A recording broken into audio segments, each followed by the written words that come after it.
Le drame avec les gens qui ne t'aiment pas, c'est qu'ils pensent que le fait qu'ils ne t'aiment pas, c'est eux qui contrôlent ta vie. C'est faux. En réalité, les haineux souffrent beaucoup.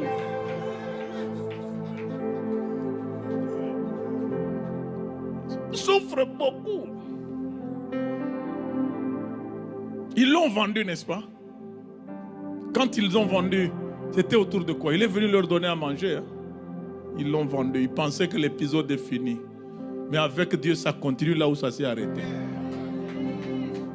Le jour où ils l'ont rencontré, c'est encore lui qui avait à manger, eux n'avaient pas. La saison a continué.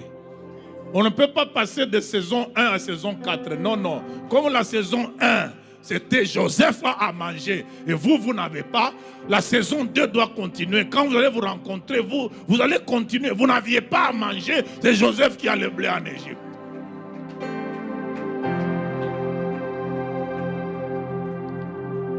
Amen.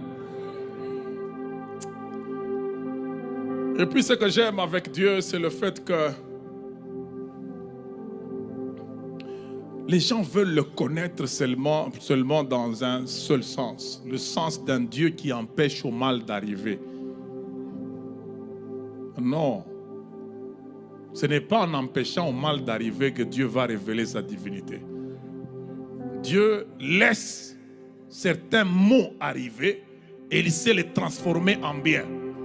Joseph a dit à ses frères, vous avez prévu de me faire du mal, mais Dieu l'a changé en bien. Ça veut dire, vous aviez donné à Dieu par votre mal le capital du bien qu'il avait à me faire. Il n'aurait pas eu ce mal-là, je n'aurais pas le bien que j'ai. Il n'a pas annulé ce mal. Il dit, faites-le, j'en ai vraiment besoin, faites-le. C'est pour ça que Jésus dit à Judas, ce que tu as à faire, la fais. J'ai besoin de ça. Mais vous savez, nous, quand on a un voleur à l'église, on l'éloigne de la caisse. Mais dans l'église de Jésus, quand tu voles, on te donne la caisse. Parce qu'il sait que ça passera par là.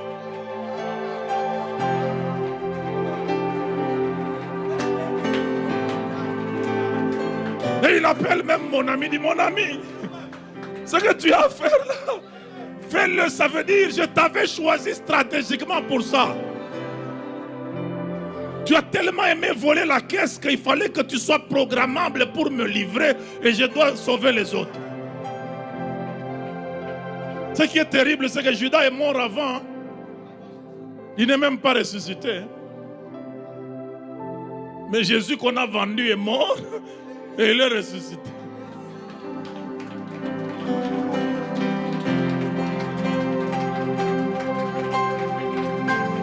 Ne craignez rien. C'est tout ce que Dieu dit quand il vient vers quelqu'un. Ne crains rien.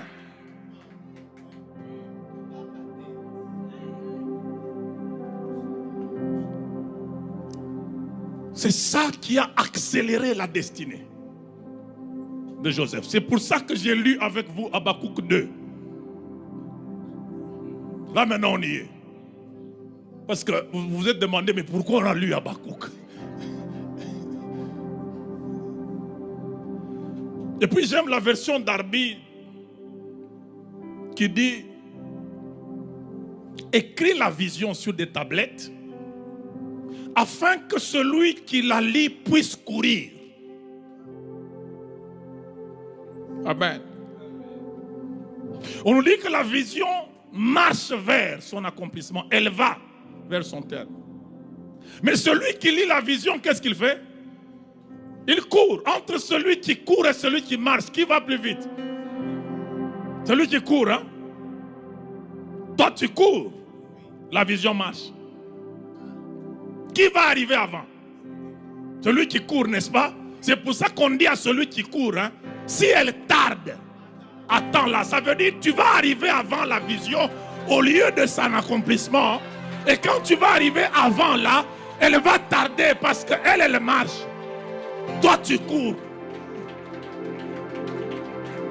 Et Joseph a couru plus vite que la vision, il arrive en Égypte, il s'y installe, la vision de règne marchait. Il fallait que la famine vienne, qu'elle frappe, et puis cette année après, que les gens viennent. Il a vu la vision arriver en retard.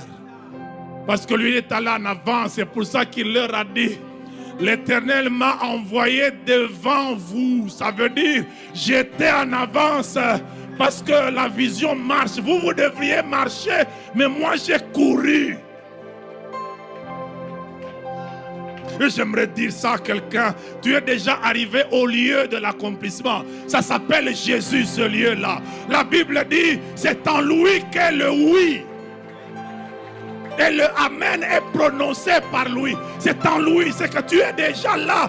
Le problème, ce n'est pas que Dieu traîne, c'est toi qui es arrivé avant. Dieu marche, il a voulu que toi tu cours, et tu es déjà arrivé avant. Tout ce que tu as à faire, attends seulement. Ne pars pas, attends. Attends, sois calme, la vision marche. Elle connaît ton adresse. Elle connaît quand tu pars à la bénédiction. Il va ordonner à la bénédiction de venir sur toi. La bénédiction te connaît, elle n'ira pas ailleurs. Attends-la en Jésus, attends-la. Attends seulement, attends. C'est tout ce que tu as à faire, attends. Et Jésus